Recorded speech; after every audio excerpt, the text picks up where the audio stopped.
Hi hello guys, very good morning. ಎಲ್ಲರೂ ಹೇಗಿದ್ದೀರಾ? I hope ಎಲ್ಲರೂ ಚೆನ್ನಾಗಿದ್ದೀರಾ ಅಂತ ಅನ್ಕೊಂಡು as usual welcome back to Lakshmi Lokesh YouTube channel guys. ಇವತ್ತು ವ್ಲಾಗ್ ಆ್ಯಕ್ಚುಲಿ ಮಧ್ಯಾಹ್ನ 12 ಗಂಟೆ ಆಗಿಬಿಟ್ಟಿದೆ ಈಗ. ಸೊ ಈಗಷ್ಟೇ ಅಡುಗೆ ಮಾಡೋಕ್ಕೆ ಬಂದಿದ್ದೀನಿ. ಸಾಂಬಾರು ಹೋಗಿ ನೋಡ್ತಿರ್ಬೋದು, ಅಂಗಡಿಯಿಂದ ಆ್ಯಕ್ಚುಲಿ ಈಗ ಬಂದಿದ್ದೀನಿ. ಸೊ ನೋಡಿ, ಹತ್ತಿರದಿಂದ ತೋರಿಸ್ತಾ ಇದ್ದೀನಿ. ಈಗ ಜಸ್ಟ್ ಸಾಂಬಾರು ಮಾಡಿ ಆರಿಸಿದ್ದೀನಿ. ಅಂಗಡಿಲಿ ಆ್ಯಕ್ಚುಲಿ ಈಗ ಲೋಕಿನ ಬಿಟ್ಟು ಬಂದಿದ್ದೀನಿ. ಇನ್ನು ಈ ಕಡೆ ಅನ್ನಕ್ಕೆ ಇಟ್ಟಿದ್ದೀನಿ ಗೈಸ್. ಇವತ್ತು ಆ್ಯಕ್ಚುಲಿ ಇನ್ನೊಂದೇನಪ್ಪ ಅಂತ ಹೇಳಿದ್ರೆ, ಒಂದು ಸ್ವಲ್ಪ ಬೇಜಾರಾಗೋ ವಿಷಯನೂ ಕೂಡ ಇದೆ. ಸೊ ಅದೇನಪ್ಪ ಅಂತ ಹೇಳಿದ್ರೆ, ಇವತ್ತು ಬೆಳಗ್ಗೆಯಿಂದ ಆ್ಯಕ್ಚುಲಿ ಮನೆಯಲ್ಲೇ ಇರಲಿಲ್ಲ. ಇನ್ಫ್ಯಾಕ್ಟ್ ತಿಂಡಿನೂ ಕೂಡ ಹೋಟೆಲಲ್ಲೇ ಆಗಿದೆ. ಯಾಕೆ ಹೋಟೆಲ್ ಅಂದರೆ ನಾವೆಲ್ಲ ಹೋಟೆಲಲ್ಲಿ ತಿಂದಿಲ್ಲ, ಬರೀ ರಿತಿಕ್ಷನಿಗೆ ಮಾತ್ರ ಹೋಟೆಲಲ್ಲಿ ತಂದು ಕೊಟ್ಟು ಕಳಿಸಿದ್ದೀವಿ ಗೈಸ್. ಇವತ್ತು ಏನು ವಿಚಾರ ಬೇಜಾರಾಗಿದೆ ಅಂತ ಹೇಳಿದ್ನಲ್ಲ, ಅದು ಈಗಲೂ ಈ ಕಾಲದಲ್ಲೂ ಈ ಥರ ಇದ್ದಾರೆ. ಬ್ಲಾಗ್ ಸ್ಟಾರ್ಟ್ ಮಾಡೋಷ್ಟರಲ್ಲಿ ಅನ್ನನೇ ಆಗೋಗಿದೆ. ಸೊ ಏನು ವಿಚಾರ ಅಂತ ಹೇಳಿದ್ರೆ, ಎಷ್ಟೊಂದು ಜನ ಹೆಣ್ಮಕ್ಳಿಗೆ ಪಾಪ ಗಂಡಂದಿರು ಸಣ್ಣ ವಯಸ್ಸಲ್ಲೇ ತೀರ್ಕೊಳ್ತಾರೆ. ಇನ್ನು ಕೆಲವು ಜನಕ್ಕೆ ಗಂಡಂದಿರು ಬಿಟ್ಟು ಹೋಗ್ತಾರೆ. ಇನ್ನು ಕೆಲವ್ರಿಗೆ ಗಂಡಂದಿರು ಇರ್ತಾರೆ, ಬಟ್ ಆದರೆ ಅವ್ರು ಇರೋದನ್ನ ಅವರೇ ಯೂಸ್ ಮಾಡ್ಕೊಳಲ್ಲ. ಈ ಥರ ಎಲ್ಲ ಸಿಚುವೇಶನಲ್ಲಿ ಇರುತ್ತೆ. ಯಾಕೆ ಅಂತ ಹೇಳಿದ್ರೆ, ನಮ್ಮ ಮನೆ ಹತ್ರ ಅಂದರೆ ಗಂಡಸಿಲ್ಲಿ ಹಾಸನ ಡಿಸ್ಟಿಕ್ಕಲ್ಲಿ ಇದು ನಡೆದಿರೋದು. ಇವತ್ತು ಒಂಥರ ಬೇಜಾರು ಅಂದರೆ ತುಂಬ ಬೇಜಾರಾಗ್ತಿದೆ. ಅವ್ರ ಮನೆಯವ್ರು ಹೇಳ್ತಾರೆ, ಬಟ್ ನಾವು ಸತ್ಯನ ನೋಡಿಲ್ಲ. ಇಲ್ಲ ಡೈಲಿ ಸ್ಲೋ ಪಾಯ್ಸನ್ ಥರ ಅವರು ಸ್ವಲ್ಪ ವೀಕ್ ಇದ್ದರು, ಸ್ಲೋ ಪಾಯ್ಸನ್ ಥರ ಕೊಟ್ಟು ಸಾಯಿಸಿದ್ದಾಳೆ ಅಂತ. ಯಾಕೆ ಆ ಥರ ಮಾಡಿದ್ದಾರೆ ಅಂತ ಹೇಳಿದ್ರೆ ಗೈಸ್, ಅವ್ರ ಮನೇಲಿ ಆಲ್ಮೋಸ್ಟ್ ಇಬ್ಬರು ಹೆಣ್ಮಕ್ಳಿದ್ದಾರೆ ಅವರಿಗೆ. ಆಲ್ಮೋಸ್ಟ್ ಒಂದು 2 to 3 ಇಯರ್ಸಿಂದ ಫೈಟ್ ನಡೀತಾನೆ ಇತ್ತು ಅವ್ರಿಗೆ. ಸೊ ಅವ್ರು ಇದೇ ವಿಚಾರವಾಗಿ ಗಲಾಟೆ ಮಾಡಿಕೊಂಡು ಅವ್ರ ತವ್ರ ಮನೆಗೆ ಹೋಗೋದು, ಅಥವಾ ಅವರು ನಾನು ಇಲ್ಲಿ ಇರಲ್ಲ ಅಂಥೇಳಿ ಇನ್ನೆಲ್ಲೋ ಮನೆ ಬಿಟ್ಟು ಹೋಗೋದು, ಈ ಥರ ಮಾಡ್ತಾನೆ ಇದ್ದರು. ಇದು ಕಾಮನ್ ಅನ್ನೋ ಥರನೇ ನಡೀತಾನೆ ಇತ್ತು ಅವ್ರ ಮನೆಯಲ್ಲೂ ಕೂಡ ಯಾವಾಗಲೂ. ಈ ಸಲ ಏನಾಯಿತು ಅಂತ ಹೇಳಿದ್ರೆ, ಅದು ವಿಪರೀತಕ್ಕೆ ಹೋಯಿತು. 2ನೇ ಮಗು ಆದಮೇಲೆ ಪಾಪು ಬಾಣಂತನ ಎಲ್ಲ ಮುಗಿಸ್ಕೊಂಡು ಬಂದಮೇಲೆ ಅವರು ಮನೆಗೆ, ಇಲ್ಲ ನಾನು ಕಂಪ್ಲೀಟಾಗಿರಲ್ಲ ಅಂತ ಹೇಳಿ ಮನೆ ಬಿಟ್ಟು ಹೋಗಿದ್ದೇ ಉಂಟು ಅವರು. ಮನೆ ಬಿಟ್ಟು ಹೋದ್ಮೇಲೆ ಮತ್ತೆ ದೊಡ್ಡವರೆಲ್ಲ ಮಾತುಕತೆ ಮಾಡಿ ಒಂದು ಮಾಡೋಕ್ಕೆ ನೋಡಿದ್ರು. ಆವಾಗ ಹುಡುಗಿ ಕೇಳಿದ್ದು ಒಂದೇ, ಇಲ್ಲ ನೀವೆಲ್ಲ ನನಗೆ ಮೋಸ ಮಾಡ್ತೀರಾ, ಅಂದರೆ ಅವ್ರ ಮನೇಲಿ ಇಬ್ಬರಿದ್ರು, ನಿಮ್ಮ ಪಾಲು ನೀವು ತೊಗೊಂಡು ನನ್ನ ಗಂಡಂದು ಏನು ಪಾಲಿದೆ ಅದು ನನ್ನ ಹೆಸ್ರಿಗೆ ಬರೆದ್ರೆ ಮಾತ್ರ ನಾನು ಬರ್ತೀನಿ, ಇಲ್ಲ ಬರಲ್ಲ ಅಂತ ಹಠ ಹಿಡ್ಕೊಂಡು ಕೂತಿದ್ಲು. ಅವರೂ ಕೂಡ ಒಂದು ಸ್ವಲ್ಪ ದಿನ ನೋಡಿದ್ರು ಬರ್ತಾರೆ ಮಕ್ಳಿಗೋಸ್ಕರ ಅಂತ, ಬಟ್ ಬರಲಿಲ್ಲ. ಆಮೇಲೆ ಮಗನಿಗೋಸ್ಕರ ಅವ್ರೇನು ಮಾಡಿದ್ರು, ಸರಿ ನಮ್ಮ ಅಣ್ಣ ಅಲ್ವಾ, ನನ್ನ ಮಗನಿಗೋಸ್ಕರ ನಾವೇ ಸೋಲೋಣ ಅಂತ ಹೇಳಿ 1 ವರ್ಷ ಅನಿಸುತ್ತೆ ಗೈಸ್, 1 ವರ್ಷ ಆದಮೇಲೆ ಅವರು ಅವ್ರ ಹೆಸರಿಗೆ ಆಸ್ತಿನ ಎಲ್ಲ ಮಾಡಿಕೊಟ್ರು. ಅವ್ರ ಆಸ್ತಿಗೆ ಆ ಥರ ಎಲ್ಲ ಮಾಡಿ ಕೊಟ್ಟಾದಮೇಲೆ ಒಂದು 6 ತಿಂಗಳು ಅವ್ರು ಹಂಗಂಗಿದ್ರು. ಅಂದರೆ ಸುಮ್ಮನೆ ಬೇರೆಯವ್ರ ನೋಟಕ್ಕೆ ಗಂಡ ಹೆಂಡತಿ ಅನ್ನೋ ಥರನೇ ಇದ್ರು ಅವರು. ಬಟ್ ನಮಗೆ ಗೊತ್ತಿಲ್ಲ, ಸತ್ಯ ಫುಲ್ಲು ಕ್ಲಿಯರಾಗಿ ಗೊತ್ತಿಲ್ಲ. ಬಟ್ ನಮಗೇನು ಅನಿಸಿದೆ ಅದಷ್ಟು ಹೇಳ್ತಾ ಇದ್ದೀನಿ. ಬಟ್ ಅದು ಅವರಿಂದನೇ ಆಗಿದೆಯಾ ತಪ್ಪು ಅನ್ನೋದನ್ನು ನಿಜವಾಗ್ಲೂ ಅದನ್ನು ಯಾರೂ ಜಡ್ಜ್ ಮಾಡೋಕ್ಕಾಗಲ್ಲ. ಯಾಕಂದರೆ ಅದು ಭಗವಂತನಿಗೆ ಒಬ್ಬನಿಗೆ ಬಿಟ್ಟಿರ್ತೀವಿ ಅದಷ್ಟೇ ನಾವು. ಅದಾದಮೇಲೆ ಒಂದು ಸ್ವಲ್ಪ ದಿನ ಇದೇ ಜಗಳ ಆಗುತ್ತೆ ಅಂತ ಹೇಳಿ ಅವ್ರ ತಾಯಿನೇ ಕರೆಸಿ ಅವ್ರ ಆಸ್ತಿನೆಲ್ಲ, ಮಗನ ಹೆಸ್ರಿಗೆ ಏನು ಆಸ್ತಿ ಬರಬೇಕೋ ಅದನ್ನೆಲ್ಲ ತನ್ನ ಸೊಸೆ ಹೆಸ್ರಿಗೆ ಮಾಡಿಕೊಡ್ತಾರೆ. ಅಂದರೆ ಅದರಲ್ಲಿ ಅವರು ಕೂಡ ಒಂದು ಸ್ವಲ್ಪ ಇಂಟೆಲಿಜೆಂಟ್ ಥರನೇ ಮಾಡಿದ್ರು. ಒಂದು ನಿಮಿಷ ಗೈಸ್, ಕಾಲ್ ಬರ್ತಾಯಿದೆ. ಈ ಕಡೆ ಮಗನ ಸಂಸಾರನೂ ಸರಿ ಹೋಗಬೇಕು, ಈ ಕಡೆ ಇವಳು ಬರಬೇಕು ಅನ್ನೋ ಇಂಟೆನ್ಷನಲ್ಲಿ ಅವ್ರೇನು ಮಾಡಿದರು ಅಂದರೆ, ತನ್ನ ಆಸ್ತಿನ ಮಗನ ಹೆಸ್ರಿಗೆ ಸೊಸೆ ಹೆಸ್ರಿಗೆ ಮಾಡಿ ಪ್ಲಸ್ ಮಕ್ಳ ಹೆಸ್ರು ಅಟ್ಯಾಚ್ ಕೊಟ್ಟಿದ್ರು. ಯಾಕೆ ಅಂತ ಹೇಳಿದ್ರೆ ಅವ್ರಿಗೆ ಗಂಡನೇ ಇಂಟ್ರೆಸ್ಟ್ ಇಲ್ಲ ಅವಳಿಗೆ. ಗಂಡನ ಆಸ್ತಿಯೆಲ್ಲ ಇವಳ ಹೆಸ್ರಿಗೆ ಮಾಡಿದ್ರೆ ಏನು ಮಾಡ್ತಾಳೆ ಅನ್ನೋ ಇಂಟೆನ್ಷನಲ್ಲೋ, ಅಥವಾ ಅವ್ರ ಮನೆ ಪ್ರಾಬ್ಲಮ್ ಹೆಂಗಿತ್ತೋ ಏನೋ ನನಗೆ ಗೊತ್ತಿಲ್ಲ. ಆ ಆಸ್ತಿನೆಲ್ಲ ಬಂದು ಅವರ ಸೊಸೆ ಹೆಸ್ರಿಗೆ ಮಾಡಿ ಪ್ಲಸ್ ಮಕ್ಕಳನ್ನ ಅಟ್ಯಾಚ್ ಮಾಡಿದರು. ಮಕ್ಕಳನ್ನ ಜಾಯಿಂಟ್ ಮಾಡಿದ್ದು ಯಾವ ಥರ ಅಂದರೆ, ಇಬ್ಬರು ಮಕ್ಕಳು ಮೇಜರ್ ಆಗೋವರೆಗೂ ಯಾವ ರೈಟ್ಸು ತಾಯಿಗಿಲ್ಲ. ಇಬ್ಬರು ಮಕ್ಕಳು ಮೇಜರ್ ಆದಮೇಲೆ ಆ ಆಸ್ತಿ ಇಬ್ಬರು ಮಕ್ಳಿಗೂ ಹೋಗಬೇಕು ಅನ್ನೋ ಥರ ಅವರು ವಿಲ್ ಮಾಡಿಸಿದ್ರು. ಸೊ ಇದರಲ್ಲಿ ಅವಳಿಗೇನು ಅಂದರೆ ಒಟ್ಟಿನಲ್ಲಿ ನನಗೆ ಬಂತು ಅನ್ನೋ ಖುಷಿಲಿ ಅವಳಿದ್ಲು ಅಷ್ಟೇ. ಬಟ್ ಅವ್ರು ಹೇಳ್ತಾರೆ ಡೇ ಬೈ ಡೇ ತುಂಬ ವೀಕ್ ಇದ್ದರು ಅವರು. ಅವ್ರ ಹೆಸರೆಲ್ಲ ಬೇಡ ಪಾಪ. ಅವ್ರು ನನ್ನ ವಿಡಿಯೋ ನೋಡಿನೇ ಪಾಪ ಅಳ್ತಾರೆ ಅಂತ ಅನ್ಸತ್ತೆ. ಬಟ್ ಅವರು ಫುಲ್ಲು ಹೇಳಕ್ ಹೋಗ್ಬೇಡ ಅಂತ ಕೇಳ್ಕೊಂಡ್ರು. ಹಾಗಾಗಿ ನಾನು ಫುಲ್ಲು ಹೇಳ್ತಾ ಇಲ್ಲ. ಅವರ ಮನೆಯವರೇನೆ ಅವ್ರಿಗೆ ಫುಲ್ಲು ದಿನ ಡೇ ಬೈ ಡೇ ಸ್ವಲ್ಪ ಸ್ಲೋ ಪಾಯ್ಸನ್ ಥರ ಕೊಡೋದು, ಮತ್ತೆ ಊಟ ಇಲ್ದಂಗೆ ಆಗೋದು. ಆ ಮನುಷ್ಯ ಹೆಂಗಿದ್ದ ಅಂದರೆ ತುಂಬಾನೇ ವೀಕ್ ಇದ್ದ.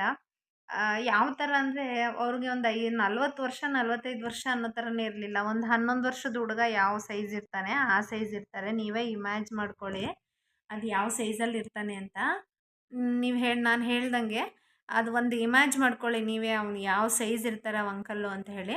ಸೊ ಅಷ್ಟು ವೀಕ್ ಇರೋ ವ್ಯಕ್ತಿಗೆ ನಾವು ಏನು ಮಾಡಬಹುದು ಅನ್ನೋದು ಅವ್ರಿಗೆ ಗೊತ್ತಿತ್ತಾ ಏನೋ ಗೊತ್ತಿಲ್ಲ. ಬಟ್ ಅವ್ರ ಮನೆಯವ್ರು ಹೇಳ್ತಾ ಇರೋದು, ಆ ಹುಡುಗಿಗೆ ಬೇರೆ ಅಫೇರ್ ಇದೆ. ಸೊ ಆ ಅಫೇರಿಂದ ಅವಳ ಆಸ್ತಿ ಎಲ್ಲ ತಗೊಂಡ್ಲು ಅಂತ. ನನಗಿವತ್ತು ಏನು ಅನಿಸ್ತು ಅಂದರೆ ಅವ್ರು ಸತ್ತಾಗ ಅದು ನಿಜಾನ ಸುಳ್ಳ ನನಗೆ ಗೊತ್ತಿಲ್ಲ. ಬಟ್ ಒಂದು ಗಂಡ ಸತ್ತಿದ್ದಾನೆ ಅಂತ ಹೇಳಿದ್ರೆ ಒಂದು ಕಿಂಚಿತ್ತಾದರೂ ಫೀಲ್ ಇರಬೇಕಲ್ವಾ ಅಂತ ನನಗನ್ಸಿದ್ದು ಪರ್ಸ್ನಲಿ.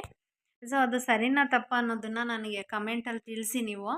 ನನಗೆ ಅನ್ನಿಸ್ತಾ ಇರೋದು, ಅಟ್ಲೀಸ್ಟ್ ನಾನು ಇಷ್ಟಪಡೋ ಗಂಡ ನನ್ನ ಗಂಡ ನನ್ನ ಬಿಟ್ಟು ಹೋಗಿದ್ದಾನೆ ಅಂತ ಹೇಳಿದ್ರೆ ಅವ್ರ ಮುಖದಲ್ಲಿ, ಅವ್ರ ಭಾವನೆಯಲ್ಲಿ, ಅವ್ರಿರೋ ವೇಯಲ್ಲಿ ಎಷ್ಟು ಅಳು ಇರುತ್ತೆ.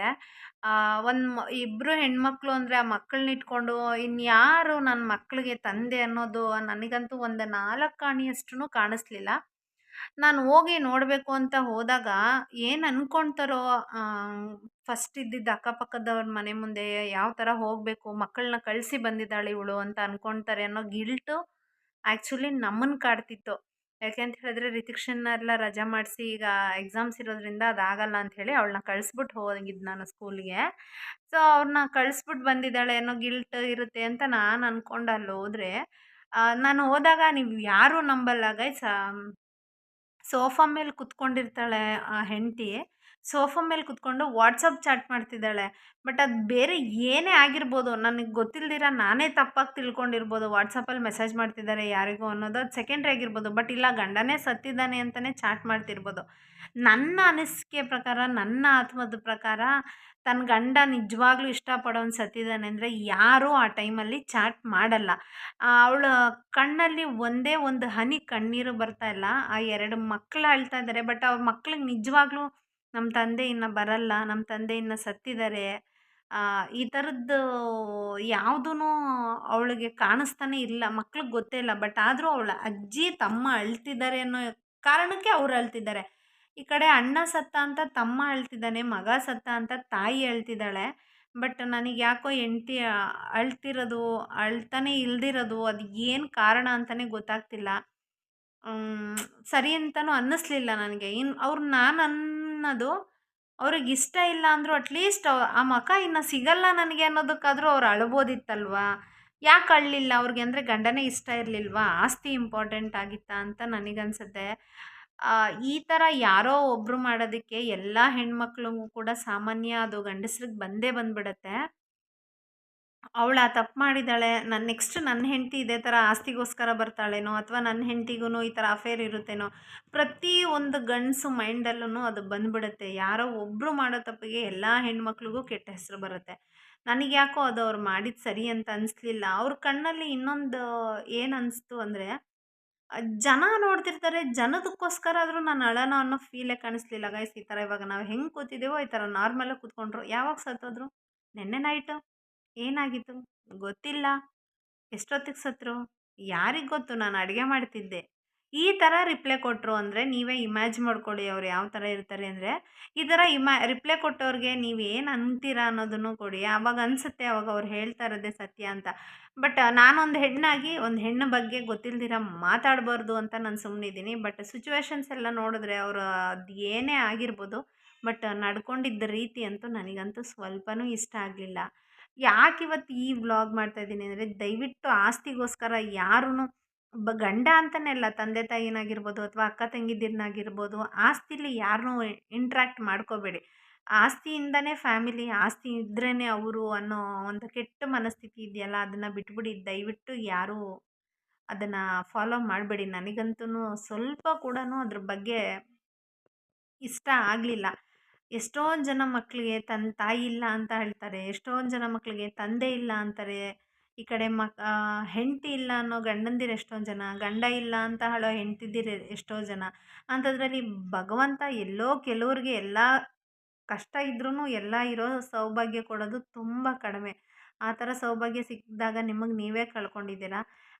ಇನ್ನೊಬ್ಬ ಗಂಡ ನಿಮಗೆ ಗಂಡ ಆಗಿ ಬರ್ಬೋದು ಅಷ್ಟೇ. ಅವರು ಸತ್ತ ಮೇಲೆ ನೀವೇನಾದರೂ ಮದುವೆ ಆದರೆ ನನಗೆ ಗೊತ್ತಿರೋ ಮಟ್ಟಿಗೆ ಯಾವುದೇ ಕಾರಣಕ್ಕೂ ಅವನು ಆ ಮಕ್ಕಳಿಗೆ ತಂದೆಯಾಗಿ ಬರಲ್ಲ. ನಿಮಗೆ ಗಂಡ ಆಗಿ ಬರ್ಬೋದಷ್ಟೇ. ಏಜ್ ಇದೆ ಅಂತ ಇವಾಗೇನೋ ದುಡುಕ್ತೀರಾ ಅಂತ ಅಂದ್ಕೊಳ್ಳಿ. ಬಟ್ ಮುಂದೆ ಏಜ್ ಆದಮೇಲೆ ನಿಮಗೆ ನಿಮ್ಮ ಗಂಡ ತೋರಿಸೋಷ್ಟು ಪ್ರೀತಿ ಯಾವುದೇ ಕಾರಣಕ್ಕೂ ಯಾರೂ ತೋರಿಸಲ್ಲ. ಇದನ್ನು ಅರ್ಥ ಮಾಡಿಕೊಂಡು ಸಂಸಾರ ಮಾಡಿದ್ರೆ, ಅವ್ರ ಜೀವನ ಅವ್ರು ನೋಡಿಕೊಂಡ್ರೆ ಯಾವುದೇ ರೀತಿ ಯಾವುದೇ ತಪ್ಪು ಆಗಲ್ಲ ಅಂತ ನನ್ನ ಅನಿಸಿಕೆ. ಬಟ್ ಕೆಲವ್ರಿಗೆ ಅನಿಸ್ಬೋದು, ಅಯ್ಯೋ ಇವರೇನು ಈ ಥರ ಬೋಧನೆ ಮಾಡ್ತಾ ಇದ್ದಾರೆ ಅಥವಾ ಇದೆಲ್ಲ ಏನು ಅಂತ. ನೀವು ಅದು ನಿಮ್ಮ ಮನಸ್ಥಿತಿಗೆ ಬಿಟ್ಟಿದ್ದು ಯಾವ ಥರ ತಿಳ್ಕೊತೀರಾ ಅಂತ. ಬಟ್ ನನಗನ್ಸಿದ್ದು ನಿಜ ಎಲ್ರಿಗೂ ಆಸೆ ಇರುತ್ತೆ, ಗಂಡ ಅಂದರೆ ಹಂಗಿರಬೇಕು, ಗಂಡ ಅಂದರೆ ಹಿಂಗಿರಬೇಕು ಅಂತ. ಬಟ್ ನಮ್ಗೆ ಏನು ಕೊಟ್ಟಿದ್ದಾನೋ ಅದ್ರಲ್ಲಿ ತೃಪ್ತಿ ಪಡೋದು ಬೇಡ ಅಂತ ಅನ್ಸಿದ್ರೆ ಇಬ್ಬರು ಕಷ್ಟಪಡಿ, ಇಬ್ಬರು ಮೇಲೆ ಬರೋಕ್ಕೆ ಟ್ರೈ ಮಾಡಿ. ನಮ್ಮ ಗಂಡನ್ನ ನಾನು ಈ ಥರ ಚೇಂಜ್ ಮಾಡ್ಕೊಬೇಕು, ನನ್ನ ಗಂಡಂಗೆ ನಾನು ಅದು ಮಾಡಿಸ್ಬೇಕು, ನನ್ನ ಗಂಡಂಗೆ ಇದು ಮಾಡಿಸ್ಬೇಕು. ಯಾವಾಗಲೂ ಯಾಕೆ ನಾವು ಗಂಡನೇ ಎಲ್ಲ ಮಾಡಬೇಕು ಅಂತ ನೋಡ್ತೀವಿ. ನಾವು ಕೂಡ ಗಂಡನಿಗೆ ಮಾಡಿದ್ರೆ ಅವನಿಗೂ ಖುಷಿ ಆಗ್ಬೋದಲ್ವಾ. ಈ ಎಕ್ಸ್ಪೆಕ್ಟೇಷನ್ನ ಇಟ್ಕೋಬೇಡಿ. ಇಲ್ಲ ಅಂದಾಗ ಅದು ತಾನಾಗೇ ದೇವ್ರು ಕೊಡ್ತಾನೆ. ಬಟ್ ಕೊಡೋವರೆಗೂ ಕಾಯಬೇಕಷ್ಟೇ. ಕೊಟ್ಟ ಅಂತ ಮೆರೆದ್ರೂ ಕೂಡ ದೇವ್ರಿಗೆ ಎಲ್ಲಿ ಕಿತ್ಕೋಬೇಕು ಅಂತ ಅದು ತುಂಬ ಚೆನ್ನಾಗೇ ಗೊತ್ತಿರುತ್ತೆ. ಕಿತ್ಕೊಳೋದು ಗೊತ್ತಿರುತ್ತೆ. ಎಷ್ಟೊಂದು ಎಕ್ಸಾಂಪಲ್ ನಾವು ನೋಡಿರ್ತೀವಿ. ಆಸ್ತಿ ಇದೆ ಅಂತ ಹೇಳಿ ಇನ್ನೊಬ್ಬ ಬಂದಿರ್ತಾನೆ, ಆಸ್ತಿ ಎಲ್ಲ ಮೋಜು ಮಾಡಿ ಮಸ್ತಿ ಮಾಡಿ ನಿನ್ನ ಹೆಸರಲ್ಲಿ ಏನೇನಿದೆ ಅದನ್ನೆಲ್ಲ ಅವನ ಹೆಸ್ರಿಗೆ ಮಾಡಿಸ್ಕೊಂಡು ಮೋಸ ಮಾಡಿರೋರು ಉಂಟು. ಅಥವಾ ನಿನ್ನ ಹೆಸರಲ್ಲಿ ನಿನ್ನ ಹತ್ರ ದುಡ್ಡಿರೋವರೆಗೂ ನಿನ್ನ ಜೊತೆ ಚೆನ್ನಾಗಿದ್ದು ಆಮೇಲೆ ನೀನು ಏನೂ ಇಲ್ಲ ಅಂತ ಬಿಟ್ಟೋಗಿರೋರು ಉಂಟು. ಬರೀ ಹುಡುಗರೇ ಅಂತ ನಾನು ಹೇಳಲ್ಲ, ಹುಡುಗಿರು ಆ ಥರ ಮಾಡೋರಿದ್ದಾರೆ. ಬಟ್ ಈ ಥರ ಇದ್ದಾಗ ನಾನು ಆಗಲೇ ಹೇಳ್ದಂಗೆ ಸಂಸಾರನೇ ಚೆನ್ನಾಗಿಲ್ಲ ಅನ್ನೋರ ನಡುವೆ ನಮ್ಮ ಸಂಸಾರ ಚೆನ್ನಾಗಿದೆ ಅಂತ ಅಂದಾಗ ನಾವೇ ಯಾಕೆ ಕಲ್ಲು ಹಾಕ್ಕೋಬೇಕು. ನಮ್ಮ ಮಕ್ಳಿಗೆ ತಂದೆ ಇಲ್ದಂಗೆ ನಾವೇ ಮಾಡಿದ್ದೀವಲ್ವಾ. ಸೊ ಅದು ಬೇಡ. ನಾನು ಎಲ್ಲರ ಹತ್ರನೂ ಕೇಳ್ಕೊಳೋದಷ್ಟೇ, ಏನು ಕೊಟ್ಟಿದ್ದಾನೋ ಅದರಲ್ಲಿ ತೃಪ್ತಿಯಾಗಿರಿ. ಅಥವಾ ನಿಮಗೆ ಇನ್ನೂ ಬೇಕಾ, ಕಷ್ಟಪಟ್ಟು ಸಂಪಾದನೆ ಮಾಡಿ ಮೇಲೆ ಬನ್ನಿ. ಯಾರ್ದೋ ದುಡ್ಡು ಯಾರ್ದೋ ಆಸ್ತಿಗೆ ಆಸೆ ಪಟ್ಟು ಒಂದು ಜೀವನೂ ಹೋಯಿತು. ನನಗೆ ಗಂಡ ಅನ್ನೋ ಹೇಳ್ಕೊಳಕ್ಕೆ ಪದ ಇಲ್ದಿದ್ದಂಗೂ ಆಯಿತು.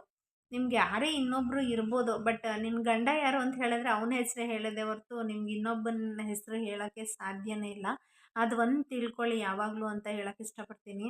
ಇವತ್ತೆಲ್ಲ ಆ ಮಕ್ಕಳಿಗೆ ನಿಮ್ಮ ಅಪ್ಪ ಯಾರು ಅಂದರೆ ಈಗಿರೋನ ಹೆಸರು ಹೇಳಲ್ಲ, ಹಿಂದೆ ಸತ್ತಿರೋನ ಹೆಸರೇ ಹೇಳೋದು ಅಷ್ಟೇ ನಾನು ಹೇಳೋಕ್ಕೆ ಇಷ್ಟಪಡೋದು.